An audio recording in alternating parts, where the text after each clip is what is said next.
started playing baseball maybe 4 or 5 years old.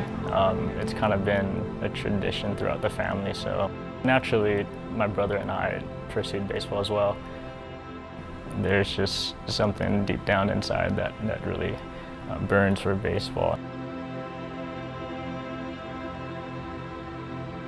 It was my first year at Marinol as an 8th grader. Just normal sunny day out at Mo'ili Field and you know, not a care in the world.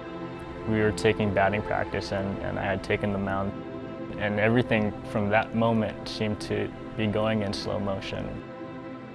I saw him walking off the field, and then someone told me that, hey, Ryan was on the pitching batting practice. He got hit by a batted ball. He seems to be okay. We're putting ice on him. And I said, you know, I just need a couple minutes. I didn't really think anything of it. I thought I was going to go back to practice that day, actually. At that point, I made a decision to, take him to Kapiolani. And by the time I moved the truck back, he had already started throwing up, so I knew something was wrong. And I kept telling him, to stay awake, stay awake. But what really scared me was he said, Dad, I can't see out of my eye, and I'm really tired. As I pulled into the emergency lot, the nurse came out, looked at him and said, he's seizing. And at that point, it's total panic on my part. I mean, is this the last day I talked to Ryan? And that's where I was. He was in critical condition, basically from the moment of his arrival. And one of his pupils, the black part of his eye, had already gotten quite large. That's a clear sign that something in his head was bleeding. And when you have bleeding happening inside your skull like that, you have minutes to get the blood out. I called into the operating room and I told them to get ready. I told them to call the anesthesiologist and have him come in right away. I got to the hospital as fast as I could, and we started the surgery.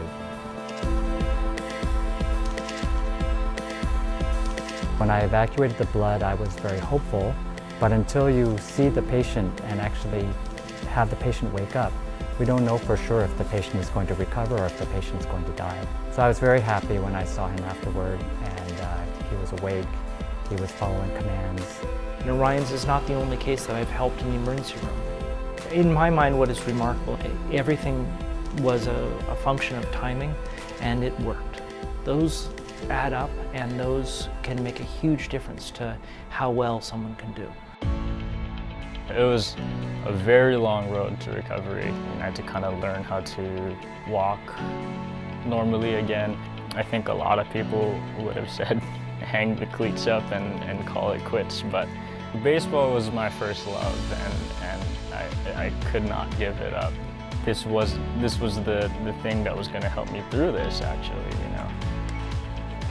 Played varsity baseball for 4 years at Marinol High School, and in my senior year, we were able to make a run at the state championship as well, and we ended up winning, and it was, just so crazy to hold that championship trophy, 5 years after what could have been a season-ending, career-ending, maybe life-ending injury. It was just remarkable.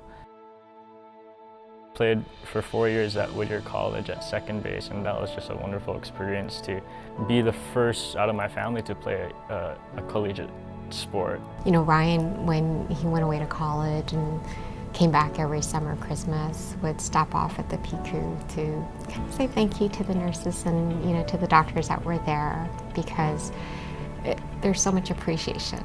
I kind of realized firsthand how medicine can impact life even in its most fragile state. And so I knew instantly what I wanted to do for the rest of my life. And for me, it's about giving back to the community that's given me a life to live. It's a little like a Hollywood story that his life was touched by his medical care, and now he wants to go into medicine. And surprisingly, a lot of doctors who take care of children had these kind of experiences. I was a patient for neurosurgery myself when I was a young man. That had a big role in my choosing neurosurgery for my own career. I'm just very thankful and very grateful that Kapiolani was able to provide for me, and I'd like to see that be reciprocated to families in need.